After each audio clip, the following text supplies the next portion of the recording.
साथियों, जय भीम, नमस्कार, आदाब। मैं हूं स्नेहा। बात कर रहे हैं द थिंग पर। इतिहास से छेड़छाड़ या फिर ऐतिहासिक दस्तावेज या ऐतिहासिक धरोहर से छेड़छाड़, यह एक आपराधिक मामला है। बावजूद इसके हमारे देश में इतिहास के साथ अक्सर छेड़छाड़ होते रहती है।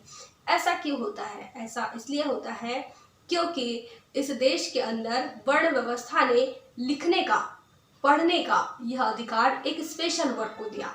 स्पेशल वर्ग वो पढ़ेगा भी और लिखेगा भी।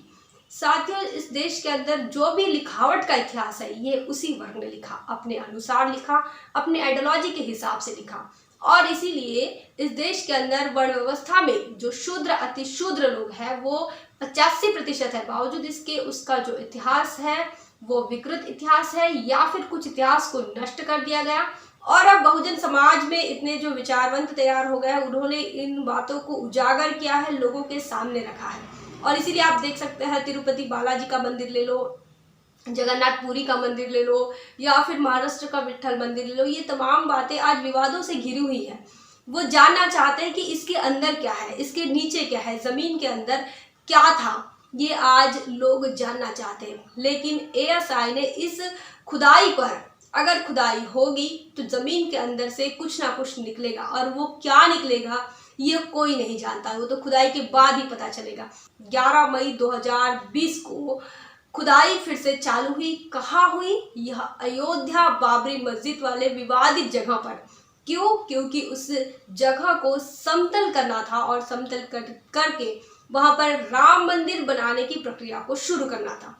टीवी पर जब हम देख रहे थे तो हमें साफ साफ नजर आ रहा था कि यह बुद्धा से संबंधित चीजें हैं, बुद्धा से संबंधित शिल्प है, या सम्राट अशोक कालीन स्तंभ नजर आ रहे हैं, अशोक चक्र दिख रहा है, कमल के फूल नजर आ रहे हैं। जो अजंता एलोरा में हम जिस प्रकार से तथागत बुद्ध की मूर्तियां देखते हैं, जो शिल्प हम देखते हैं, वो वहां पर नजर आ रहे थे।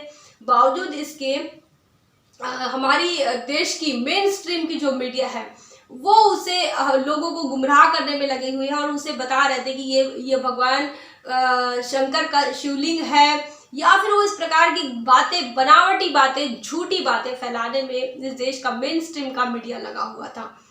कांग्रेस, आरएसएस और बीजेपी, इन तीनों का सपना पूरा करने की जद्दोजहद में अगर और कोई चौथा है तो वो है इस देश का मेन स्ट्रीम मीडिया।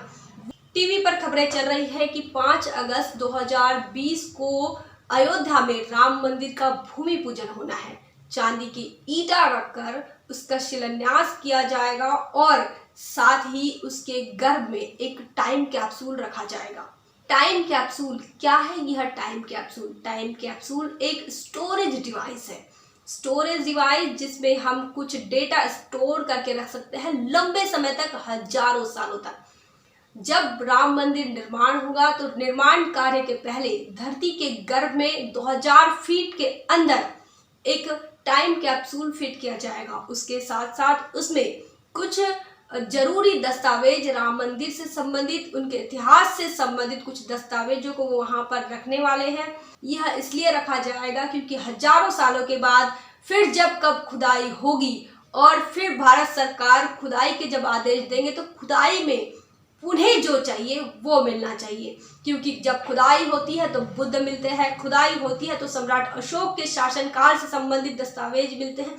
तो अब वो चाहते हैं कि अब आगे हजारों सालों के बाद खुदाई हो तो मीडिया लोगों को गुमराह तक करने में नाकामयाब हो जाएगी, लेकिन अगर खुदाई में ही सबूत निकल जाए तो मीडिया वही सबूत दिखाएगी और वही सबूत बताएगी। इसीलिए वो अब नए सबूतों को इकट्ठा कर रहे हैं, नए सबूतों का निर्माण करने में वो जुट गए हैं। पूरा देश कोरोना के संकट में है, बावजूद इसके अयोध्या में खुदाई शुरू होती है। और अब कोरोना के ही काल में 5 अगस्त 2020 को राम मंदिर के भूमि पूजन का कार्यक्रम रखा गया है। इतना बड़ा रिस्क बीजेपी सरकार क्यों ले रही है? वो इसलिए ले रही है क्योंकि उनके लिए ऐतिहासिक दस्तावेज को इकट्ठा करना, ऐतिहासिक सबूतों को निर्माण करना बहुत ही महत्वपूर्ण कार्य है। और इसीलिए वो इतना बड़ा रिस्क ले रहे हैं आने वाले भविष्य के लिए। वो आज की नहीं सोचते, वो हजारों सालों के बाद क्या होगा इस बात का वो सोच रहे हैं। और इसीलिए वो टाइम कैप्सूल का इस्तेमाल कर रहे हैं।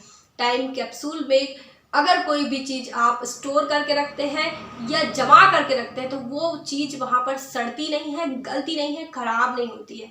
हजारों सालों के बाद भी वो जैसे कि वैसी मिलेगी। और वो चाहते हैं कि ऐसा इतिहास हजारों सालों के बाद लोगों को मिले और लोग उसे पढ़ें। इसका इस्तेमाल इंदिरा गांधी ने भी अपनी सरकार में किया था और अब मोदी सरकार इस टाइम कैप्सूल का इस्तेमाल कर रही है। साथियों, मनुवादी ताकतें अपना इतिहास निर्माण कर रही हैं क्योंकि जमीन के अंदर आपका इतिहास दफन है। वो चाहते हैं कि आपका इतिहास या तो नष्ट हो जाए या खत्म हो जाए और आने वाले समय में उनका इतिहास ऊपर आए ताकि उनके बच्चे इतिहास से प्रेरणा लेकर और कई बार शासक बन सके। और अगर आप उनके इस साजिश को समझते हैं या उनकी इस साजिश को समझना चाहते हैं और अपने ऐतिहासिक धरोहर को बचाना चाहते हैं तो आपका काम है उनसे ज़्यादा ताकतवर बनना। उनसे ज़्यादा ताकतवर बनने के लिए इस देश के अंदर लोकतंत्र के हिसाब से आपको शासक बनना होगा। शासक बनकर आप अपने इतिहास को बचा सकते हैं। इस पर आपकी क्या प्रतिक्रिया है? आप अपनी राय दें, प्रतिक्रिया दें, आप कमेंट करके बताएं। इसी बात के साथ आज के इस वीडियो को खत्म करते हैं।